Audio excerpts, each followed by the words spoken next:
usually on this occasion, I talk about something about Buddha's death, that is Buddha's entering complete nirvana.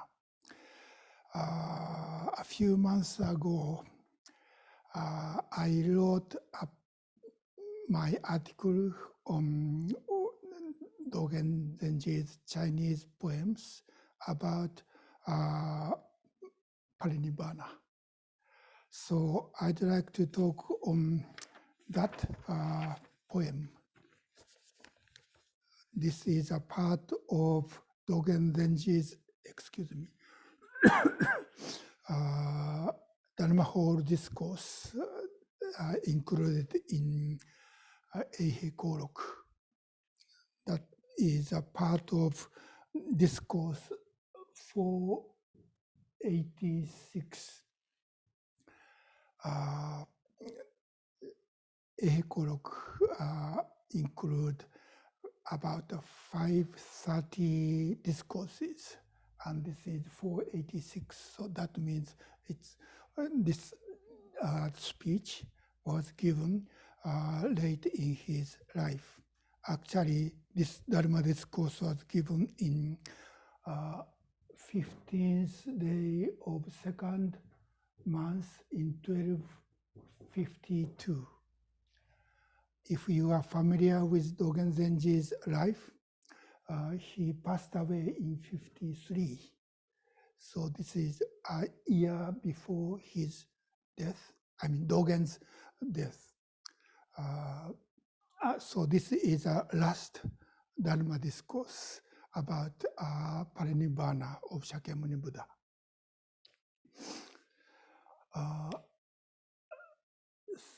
In the 12th month of the same year, he gave about 50 more Dharma discourses, and that was end of the Dharma discourses in Eihei Korok. And in January, first month of 53, he wrote Hachidai Ningaku, Shobo Genzo Hachidai Ningaku. That was also about Shakyamuni's death. So it's kind of interesting, within this final year of Dogen Zenji, he has some, how can I say, connection with Shakyamuni's passing away. And in Dogen's Sangha, they had the same kind of experience, that Dogen's death. Anyway, let me read this poem by Dogen on the occasion of Buddha's Parinirvana Day in 1252. This is a part of a much longer Dharma discourses, but because we don't have much time today, I only talk about this poem.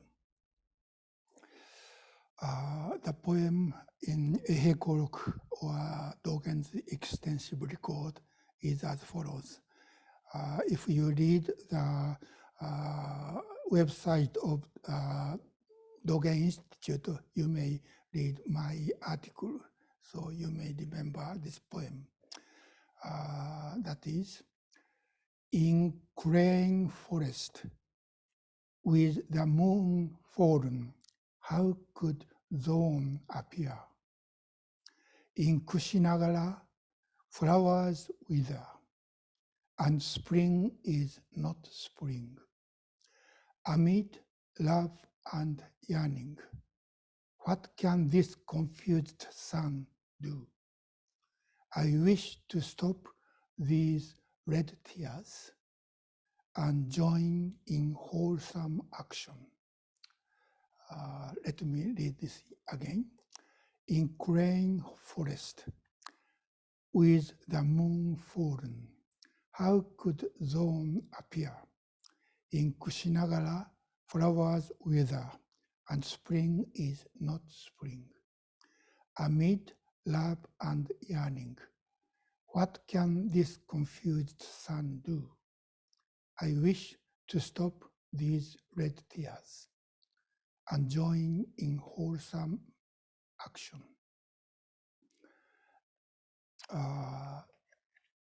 This entering Nirvana, Buddha's entering Nirvana is a kind of a koan for us.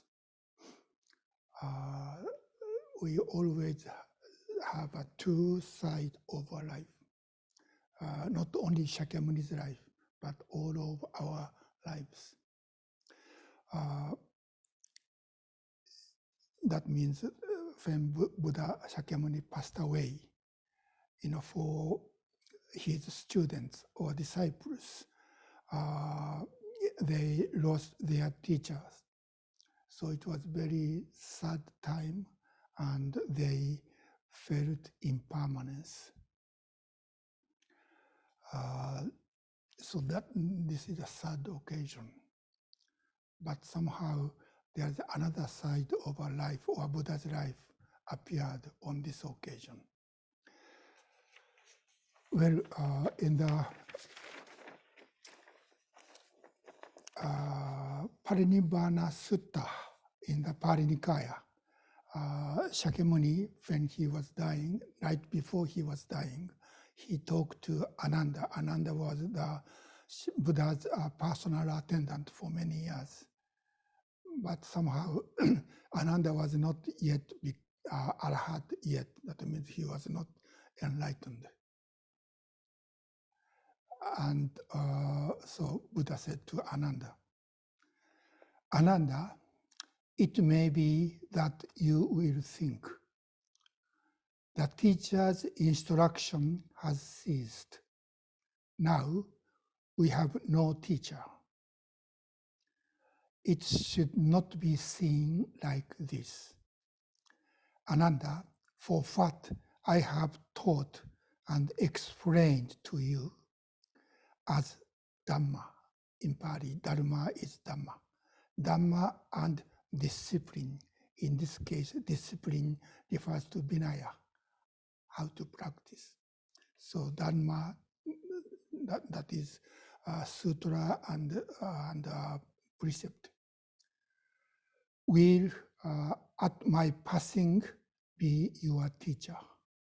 So Shakyamuni said, don't think you will lose your teacher, even though I passed away.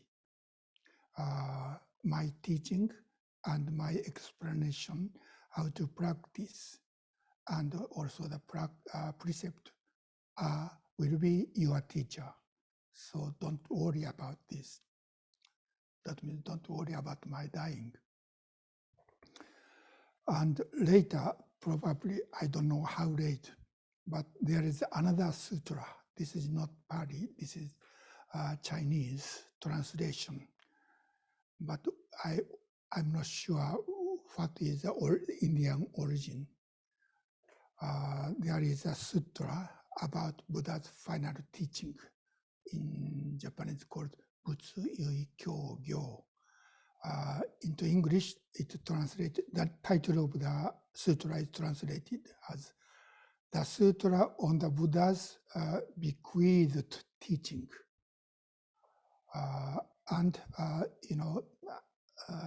Dogen Zenji wrote about Hachidai Ningaku, or 8 aspects of awakening being. Those 8 Hachidai Ningaku came from this sutra. So this sutra is about Buddha's final teaching. And in that sutra, Shakyamuni said almost the same thing. From now on, all of my disciples must continuously practice. Then the thus come one's Dharma body will always be present and indestructible. You should know, therefore, that everything in the world is impermanent. Meetings necessarily have separations, so do not harbor grief. even appearance in the world is like this. So you should be vigorous and seek for an early revelation. Destroy the darkness of delusion with the brightness of wisdom. The world is truly dangerous and unstable, without any durability. So he says basically the same thing. After my death, what I taught is your teacher. So practice following what I taught. But in this sutra, it says, then if his disciples continue practice what they were taught by Buddha, Shakyamuni said, then the thus come ones is Tathagata. Tathagata's Dharma body will always be present and indestructible. So always present and indestructible. This is another side. So this is the occasion of seeing and feeling and experience impermanence. But Buddha said, if you practice what Buddha taught, actually what Buddha taught was impermanence and no self, and everything is suffering.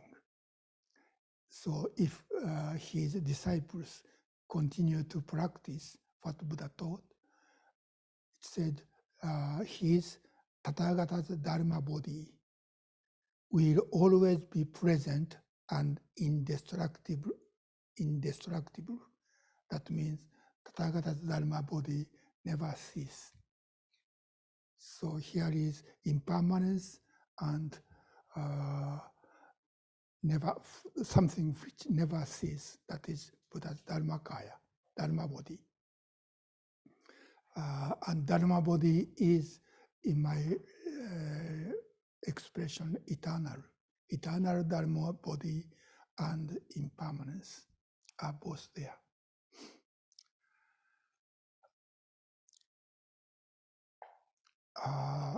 So both, this is a kind of a, this is what I call koan. What are these? And with one happening, that is Buddha's death, that was the most crucial occasion of seeing impermanence. That was what Buddha taught in his final teaching. And yet he said, when you practice as I taught, Buddha's Dharma body is always there, never indestructible. That means eternal. So impermanence and eternity, I don't use the word permanence because in my usage, eternity and permanence is different. Permanence means, well, if I start to talk, it's never end. So please understand the difference between permanence, that is a negation of impermanence, but eternity is not negation of impermanence. Both can be there.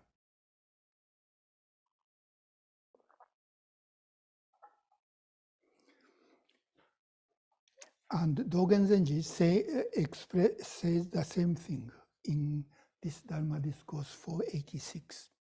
He said, therefore, Nirvana is neither departing nor entering the world, nor hiding in despair, nor is it birth or extinction, nor going or coming.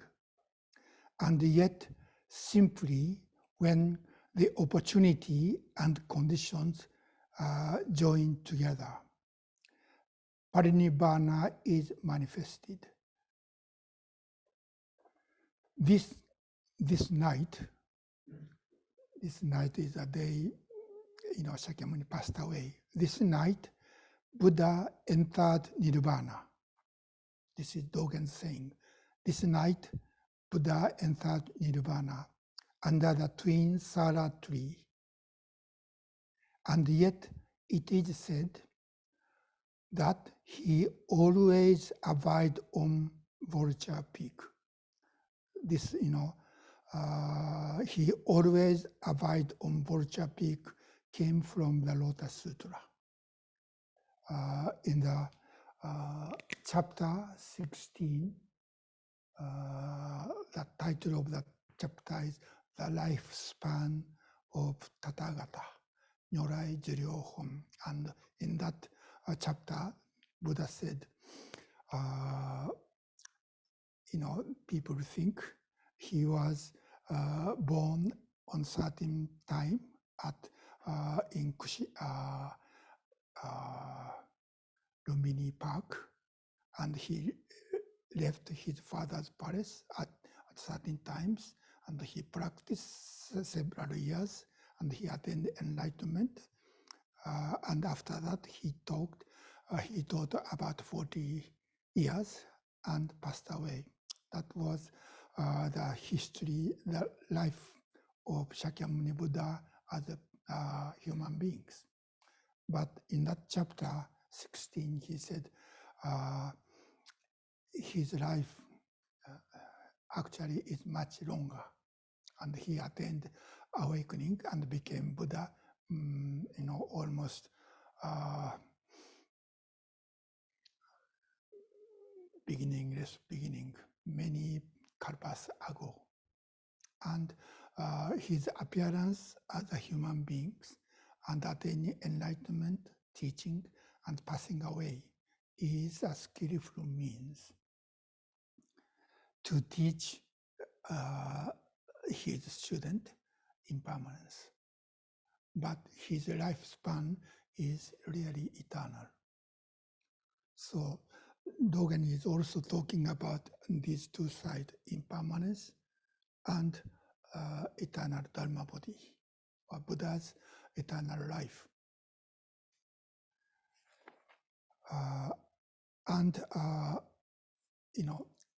On the occasion of Parinirvana days, we put on this painting of Buddha's, scenery of Buddha's dying. And this is another one that was black and white, but this is very colorful. And fat Buddha, not Buddha, but Dogen says in this verse, the first line is in crane forest. Crane is the name of a bird. This forest is called crane forest. Crane in this case is a white bird. And it said, there are four pair of twin trees, altogether 8 trees. And it said when he was dying, the flower of those Sara trees blooms, even though it was not the season for the flower bloom. So all the tree bloom the flowers. And yet soon the flower, all the flower withered and became white. So those, white withered flower looks like a crane. The white bird is flying. That was why this forest is called crane forest. And if you see this painting, you can see, the half of the trees, it still have green leaves and flowers, but another half is completely withered. This shows these two sides, impermanence of Rupa Kaya, the Kaya as human body, and another side is eternity of Dharma body. So within this painting. There are two sides of Buddha's life. And in this painting, someone came riding on the clouds, came down from the Trishta heaven. That was Buddha's mother, Queen Maya, came to give a medicine from the heavenly realm. But she was too late. So she threw the container of the medicine down to give it to the Buddha, but somehow it was too late. So the container of medicine is on the tree. And in this painting, there is a full moon. So 15th of each month is always full moon day. So Buddha passed away on the full moon day. And Dogen is saying in this first line, with the moon fallen, how could dawn appear?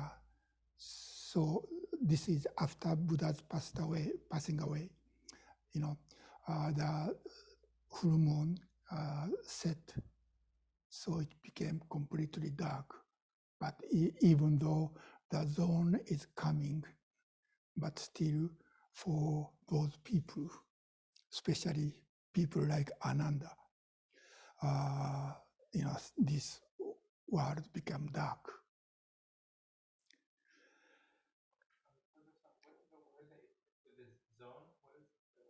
Zone is a time,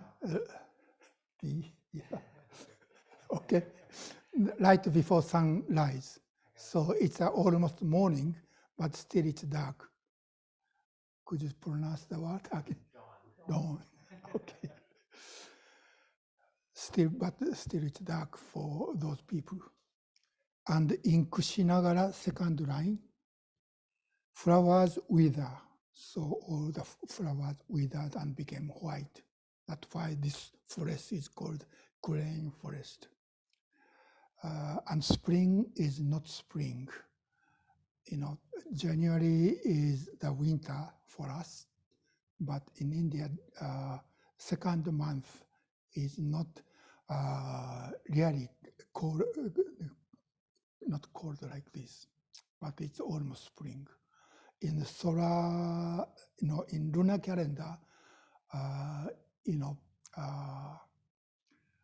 this is about sometime in March. Uchimoroshi passed away on 13th day of March 13th. And a friend of mine, visited his house right after his death. He said it was the full moon night. So Uchimoroshi's body was illuminated by the very peaceful, beautiful full moon light. That means that was the day, Shakyamuni passed away in lunar calendar. That is full moon day of second month. So it's around March, in middle of March. So it is spring. But for those people, Shakyamuni's disciples, it was not like a spring. It's not a joyful time because their teacher passed away. They lost his teacher, their teacher, so they were very sad and the world became dark.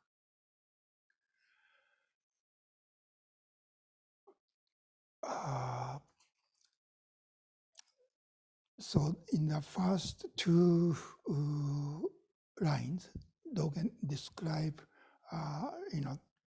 because of Buddha's death, for those people like Ananda, this world became dark, and they were very sad. But in the Parinirvana Sutra, it said there are two kinds of people. One is people like Ananda, but there was another group of people. In the person appeared in this sutra was Anuruddha. Anuruddha was one of the 10 major disciples of Buddha. He was there with Buddha and Ananda. And the sutta says, and those monks who had not yet overcome their passions wept and tore their hair. Does it make sense? T-O-R-E, tore their hair, raising their arms, throwing themselves down, themselves down and twisting and turning, crying. If you see this painting, you can see there was one monk lying on the ground and crying. And there is another monk who was looked down to this person and probably saying, don't sleep, don't cry. That is Anuruddha.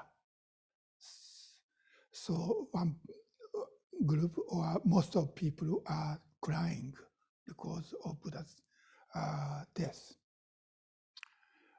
And they are saying, all too soon, the blessed Lord has passed away. All too soon, the wayfarer has passed away. All too soon, the eye of the world has disappeared.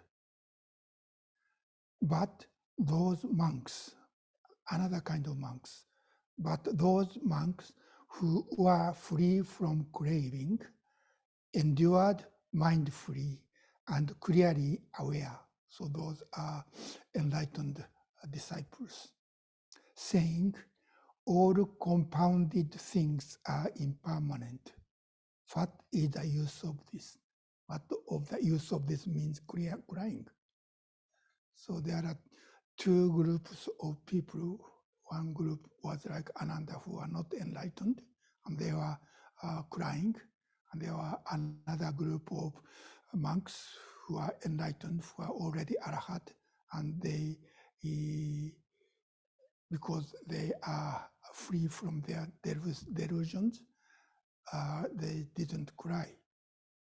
It said they are mind-free, endured.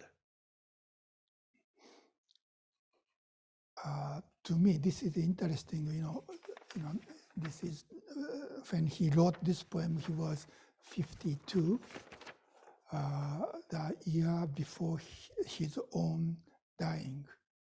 But Dogen himself put himself in the side of Ananda and the other people who are crying. In the third line of this poem, he said, amid love and yearning, what can this confused son do? So Dogen calls himself a confused son. And he is still amid love and yearning, the Buddha. In this line, the words Dogen used is all from the chapter 16 of the Lotus Sutra. Love and yearning is Rembo.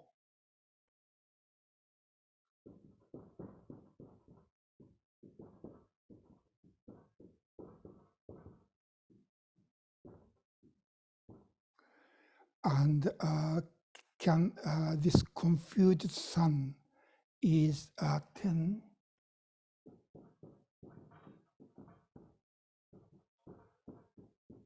or she.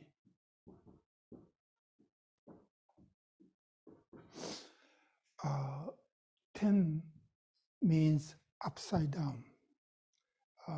Like in the Heart Sutra, it said Tendo Muso. Tendo means perverse, upside down way of viewing things. that's 10. And O literally means crazy. So Dogen calls himself Ten or Shi, and he was amid Renbo. Ren is love, and Bo is yearning. So this word is used not like Buddha's compassion, but this is human love. That means love is opposition of hatred. So, it said those people, unenlightened people like Ananda, still love the Shakyamuni.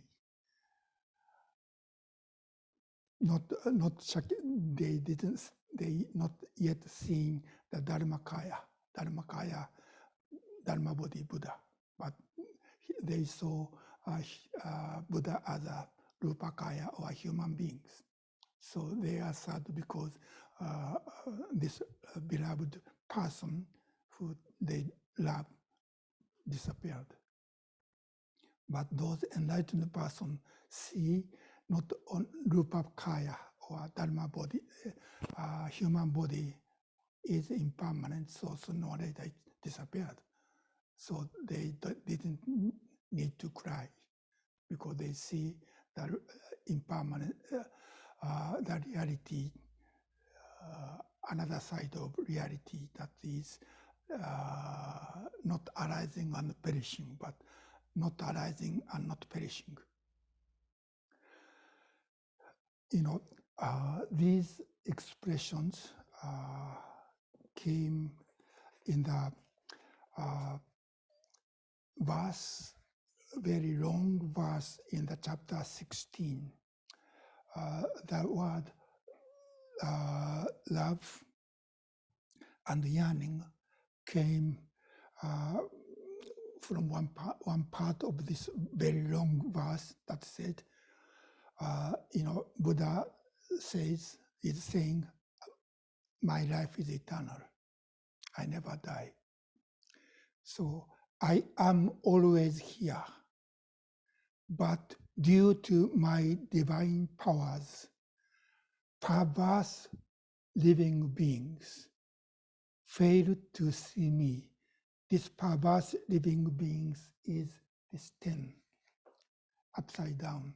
Perverse living beings fail to see me. That means fail to see Buddha's Dharma body. Even though I am close, I'm still with them, but they don't see my Dharma body. So when the many see me as extinct, they make offerings to my remains. Remains means relics, that means bones everywhere. All long for me, all long for me. Adore and yearn for me. This is a phrase, this word, Renbo, love and yearning came from. So those are people who cannot see the Dharma body. And other expression came from a little later. The verse said, like the physician who uses skillful means to cure his deranged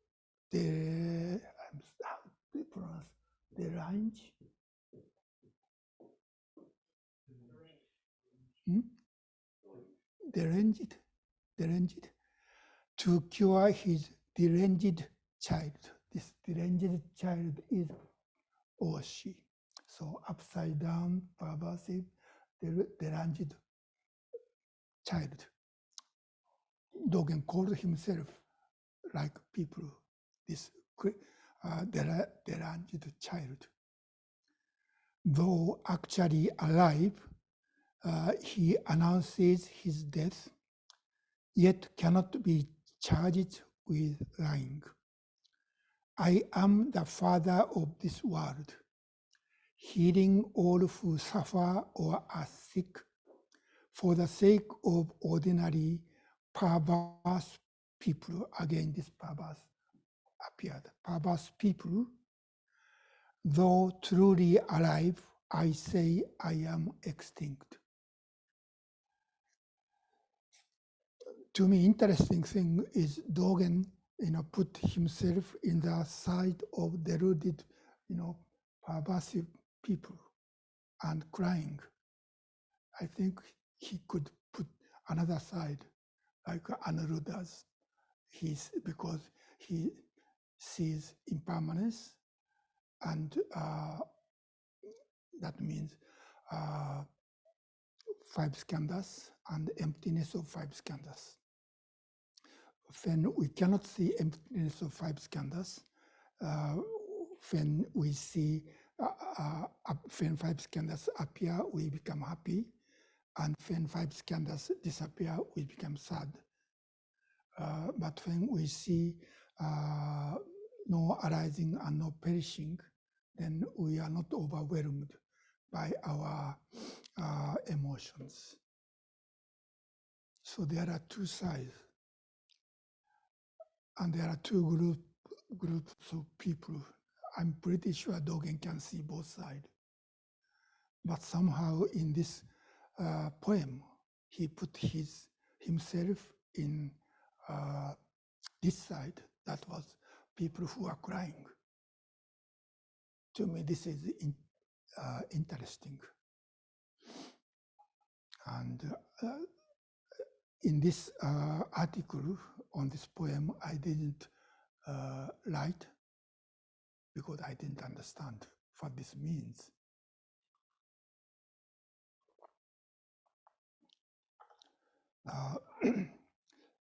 I think Dogen is trying to say the opposite side of what Lotus Sutra, what the 16th chapter of Lotus Sutra is saying. In this sutra, it says, Buddha showed dying or extinction as a skillful means to allow people to see Buddha's Dharma body that is never arising and never perishing. But when, especially for the people like Dogen, who studied the Tendai teaching from the very beginning of his study of Buddhism, this is a kind of common sense. And he, from before he became a teenager, probably he knew, this Buddha's, dying is like a skillful means, and Buddha didn't really die. But if it become a common sense, that create another danger. That means Buddha's death is not something sad, but we think this side, eternity of Buddha's Dharma body, is more real than actual person who is dying and actual feeling of sadness. So I think we need another kind of skillful means to become free. This become a concept. Both are concept. Buddha's Rupakaya, or human body, and Buddha Dharmakaya, both become concept.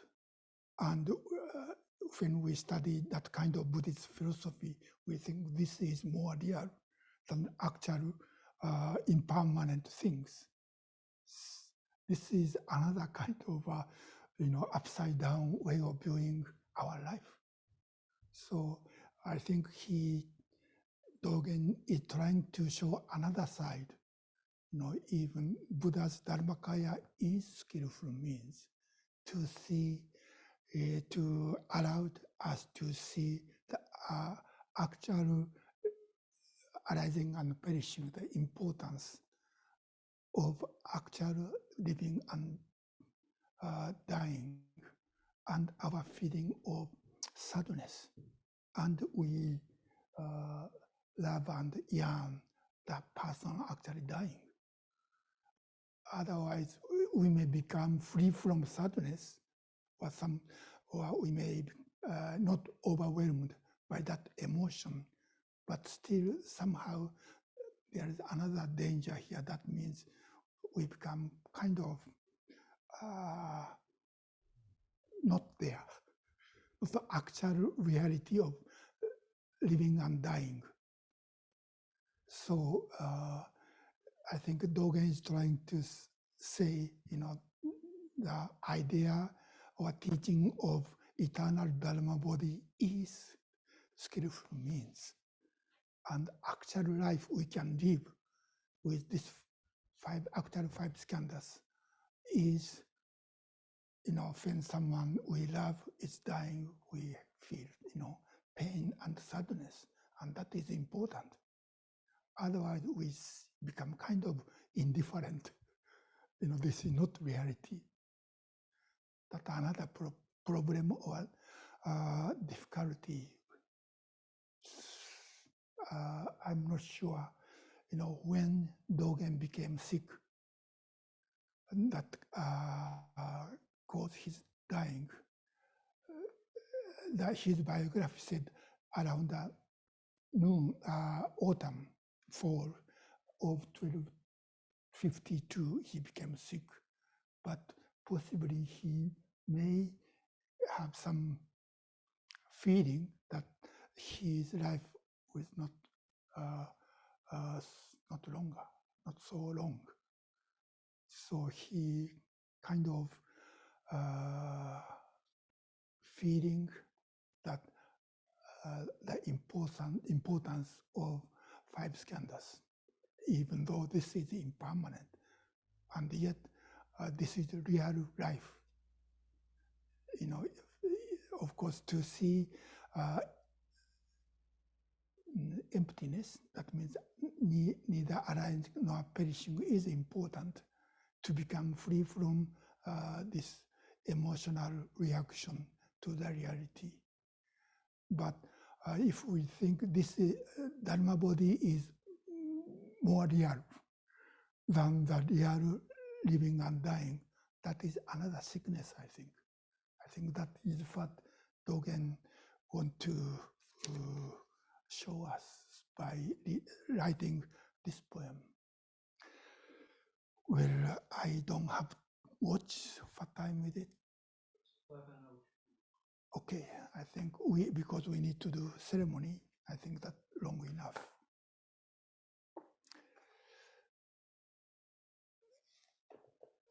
Well, I leave this here, so if you are interested, please see this. Or I bring this book to show Uchiyama Roshi's poem, I think about the same thing.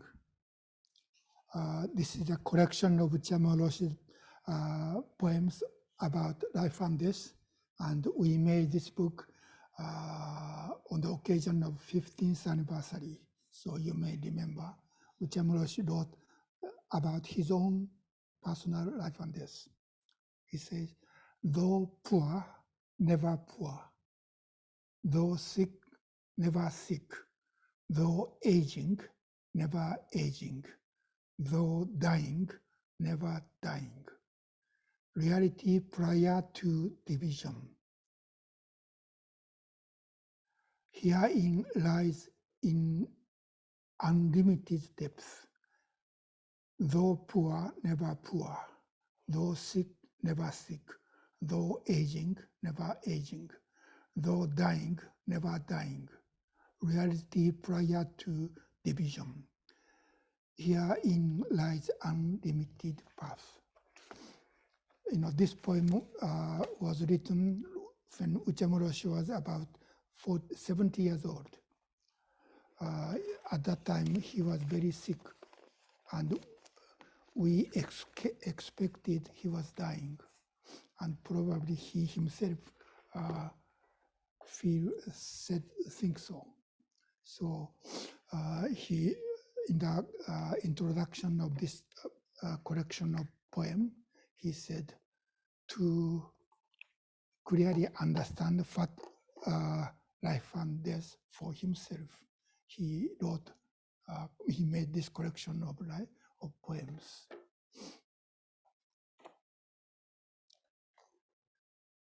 So these two sides, though poor, never poor, though dying, never dying, is the same two sides. But these two should not be two separate things. Two separate things means if we think this is phenomenal world and we have emotion and not wisdom, and another side here is wisdom of seeing emptiness. If we think in that way, we separate the reality in two.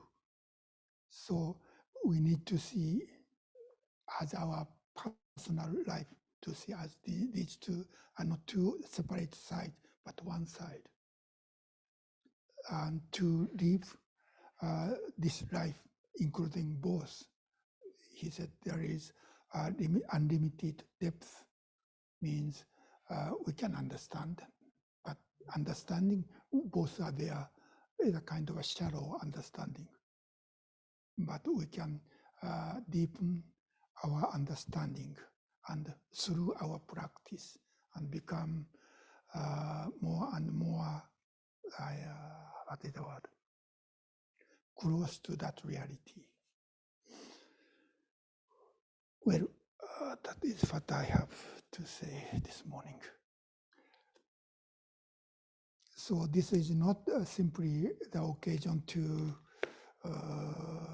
observe Buddha's passing away, but this is very good occasion to think of our own life. That is, that has two sides, Form is emptiness and emptiness is form.